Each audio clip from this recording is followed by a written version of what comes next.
comme na équipe nationale tozomona oya lo bapanzi équipe abomi équipe nationale toyoki mwana na lito ekata na monstre janvier tomoni ye pas zolobake ye pe équipe nationale ye azaki mukala azaki mwana musala ya Karine o Karine ndenge tapesaki cop motema malamu nde ya Karine epusaki toyoko mona Karine Mokonzi kokende kaka Karine Mokonzi akei pito pale koti Marie Bongola a utilisé le nom de Karine comme commerce naye et après tokangi Marie Bongola azosenga Karine Mokonzi pardon ça veut dire tokangi Marie Bongola azosenga Karine Mokonzi pardon na ba janvier ba sombi bango vraiment na web ça fifisi wa ada oda sœur oda fille mais ngai na koyo kolinga teke na yebi mutu mona plateau pour na saluer peut-être réputation na o tozo mona na kata chaîne na bino bosali bozo linga janvier abimisa oya lokuta na yebite ozo loba ya solo lelo so Karine Mokonzi zaki fille moko boye o ndenge bino menga na comprendre te solo ya mabe e inama na ngomboka mobima mais ko Karine azo solo malamu parce que aza na majorité bato bino bolingi o bolinga ka ete aboza muke mona ba fie belé batika na Kinshasa si lelo mutazu intérim ya Karine ati wana ezaka la vérité ezaka ka vérité na koloba vérité.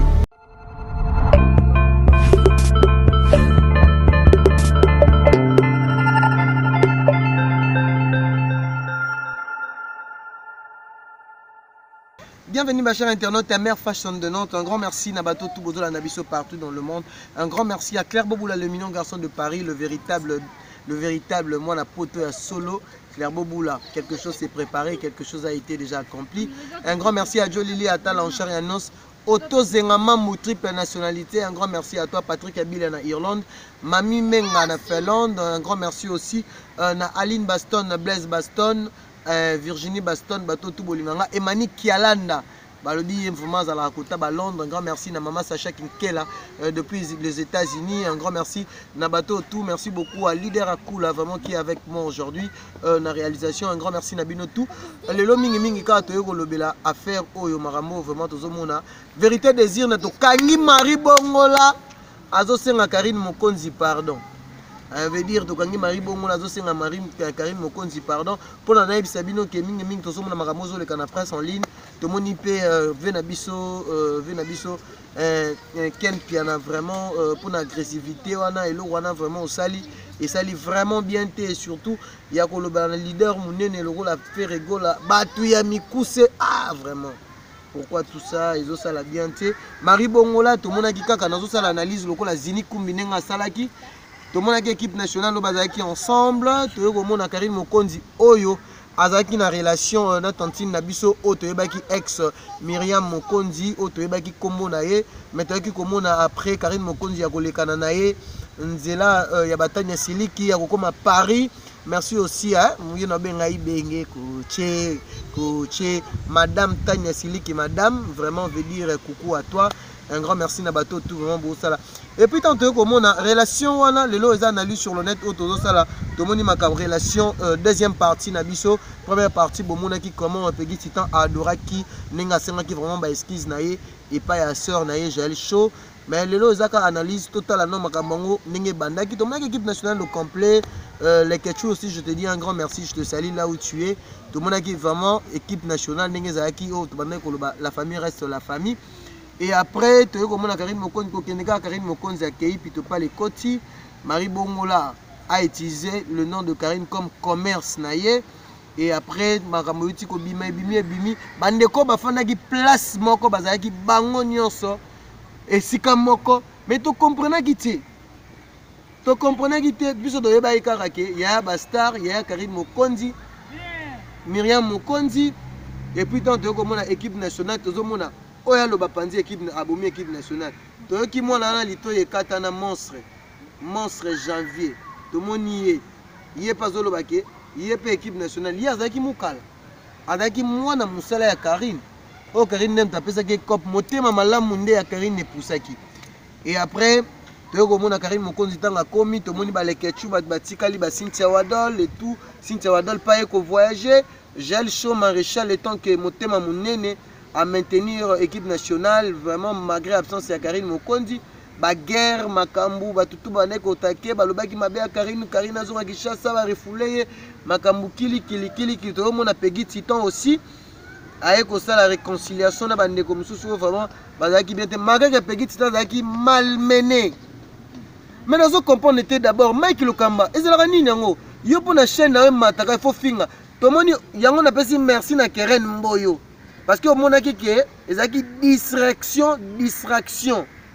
pona nini yango jusqu'à vous la lobby bino ba mikolo nyonso wana botikali na Kinshasa na botikela ba Fenech Mokonzi botikela ba Beki Senda botikela bango relève tozo continuer ka analyse na biso to komona Myriam Mokonzi na Karine Mokonzi ba live parce que Myriam Mokonzi avec live et pas Karine ba yambi Karine na Paris héritier Watanabe to mona ki wana maramutu et puis to komona quelque temps to komona ke problème encore et là au moins que le affaire à ba bijou oh Mabiri na janvier moi la musala to komona bango ba ko créer affaire ba bijou makambo Peggy Titan tant que le défenseur Abunda Bitumanaye il était toujours là pour nous défendre. Merci na bato tout bana ko encourager nzamba ko futanga et en plus lelo nzamba futinga. De comme na bato baluki ba corrompre ngai ba sala ba n'importe quoi. Mais na pesi merci beaucoup na JP Kiama Elenga Combat TV o asala ki analyse pourquoi Peggy Titan azali ko défendre Karine Mokonzi. Total aginano. Omoni na vie bato baye baratinga lo baga mutako kabelanga lelo akabelinga lelo c'est bien mais musala etika la mutu pour la vie parce que j'en veux le sozo fin à Karine. Mais avec la visibilité, il y a la visibilité, il y a Zakimukala, Christelle Kabea, il y a Mamé Mili. Est-ce que ça qui est chance que Batouba y est, état vraiment janvier Azalaki, Talaningazaki, mais le lot, janvier Kenaki Mupanzi, Marie Bongola, Bazan intoxiqué, Bango pour naka déstabiliser Karine. Tout le monde qui peut en plus gel chaud et qu'il y a un conflit entre Karine Mokonzi na héritier Watanabe makambo kotaki nature ndengeni bomonaki makambo ndenga ekosuka o gel azaki pe intoxiqué ba fan ba monaki par rapport au gel ngaki sala intérim nga lobaki yango continuité ezaki équipe nationale soki gel asaki continuité na ndenga mabete asaki continuité na ye na kati la team parce que na kati ya équipe nationale to bande ko benga héritier Watanabe papouche nga nazaki on a pour lancer la promotion d'artistes et musiciens sans exception malgré j'étais à l'équipe nationale mais nazaki un peu indépendant côté culture hein, parce que nga naza un peu professionnel mais mutabane ko cha moi pour na biso zaki héritier Watanabe to ko mona ngo et après makambo koti to ko mona Charlie Pakalingomba étant que très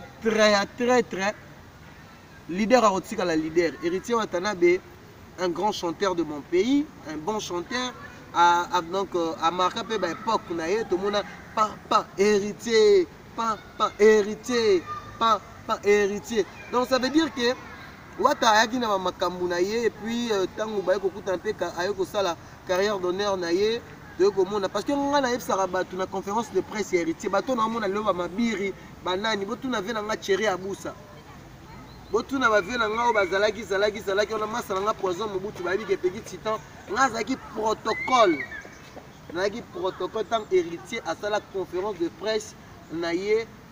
ville na Romeo Golf si je me trompe pas tout le monde a lelo ba créer ba problème entre héritier et Karine parce que batulelo ba ke Marie Bongola Karine aza reconnaissante mais je sais pas est-ce que mutongo ata mutu soka sali sofo chom cette analyse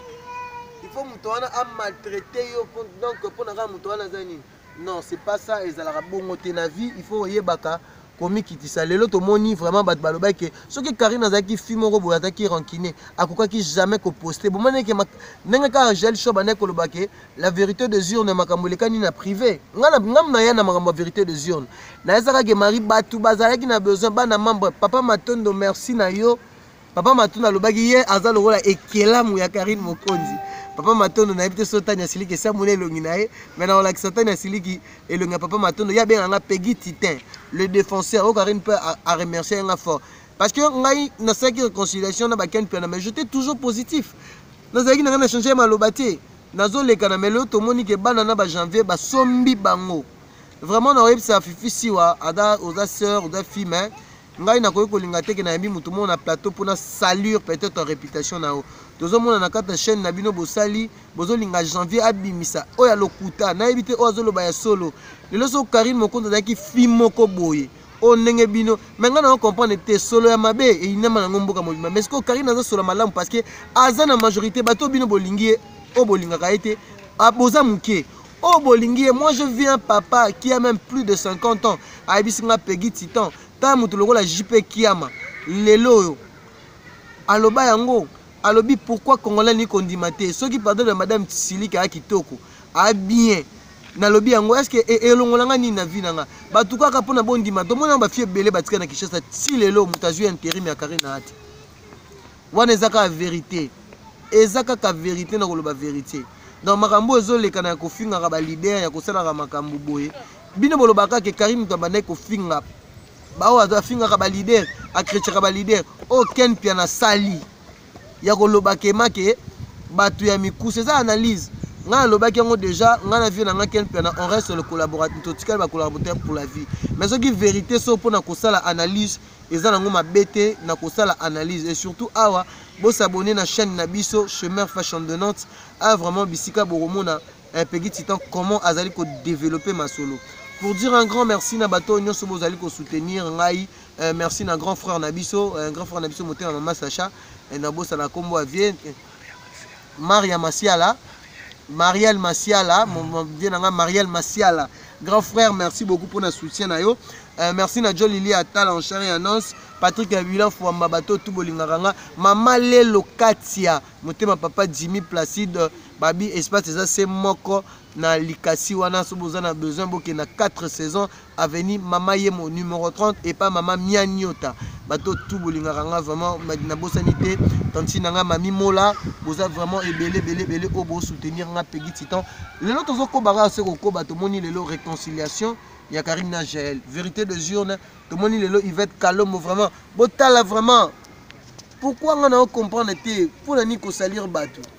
au moni eza libala mutape sango za nzambe nazo comprendre te janvier ce qui vraiment azoluka a déborder bino bozo pesa chance bo pesa opportunité jamba zalaka nanu tanga zana Karine afinga ba fifisi wana afinga ba ken piana asenga bango pardon te mais nga na mikitisaka na yaka tie pa ken piana neti pe lelo pe ken piana il doit demander pardon on a fait rigoler mais faire rigoler merci parce que eza ozana silence naza nga ni contre ni pour mais naza une église nga ne ba chaîne internet ba benga Peggy Titan za la vérité mais oyo ken piana sali et simbi sali bien te comment ya ko chrétien faire rigoler bongo ya ko déchaîner na niveau bongo mais ezate ka ke non pour na ba mema o poto pour nos artistes lingayo il faut finir babi rivalité ou bien polémique faut à la loyale ne venapso igwalobaka alinga ba musicien o ayembi yembande binande l'accent mande batu vraiment ndenge nini musala ngo ezalaka Peggy Titan za net mais par rapport ya position to moni lelo ba chroniqueur belé ba l'accès position na bango guerre ezala nango biso na biso mais ezala na ba artiste musicien ti nga ko tuneti ngai bana wana nyonso na neza bongo sina gagner na nga bango merci na Karine Chou merci na la fille de Sion donc vous avez belé ba fana Karine Mokondi maman Eugénie Kassai notre maman depuis Londres nazo pesa vraiment un grand merci bato nyonso vérité désir na mari bongo la tokangi na 21h azo senga pardon akoti mabondeli na oyeba te eza soki nini vraiment tout la vraiment ndenge internet tango zoki tozo mona lelo sujet bato ba du janvier bazo ko adorer et surtout Makilo Kamba moni oza dimi oza mukie moni ngeza bongo oza mukie mais na yebisa bino bana no zwa na mibalo che wana bango moko na ba PD na tanga no ba komona bango te bango moko na ba PD ozo comprendre bango moko ba PD botana ba forme na bango bato showbiz pe en plus boke na kofinga d'abord Yvette Kalombo na muninga na bino te aleki bino d'abord na niveau donc merci na Jaël Show parce que tu étais vraiment très présente yako la qui s'appelle amour na par rapport à silence au salaki par rapport à Makamo tout Karine Mokonzi tu restes l'unique à ton genre McDonald on se retrouve à la prochaine émission toujours awa na chaîne Abino bo s'abonner massivement chez Mère Fashion de Nantes bye bye.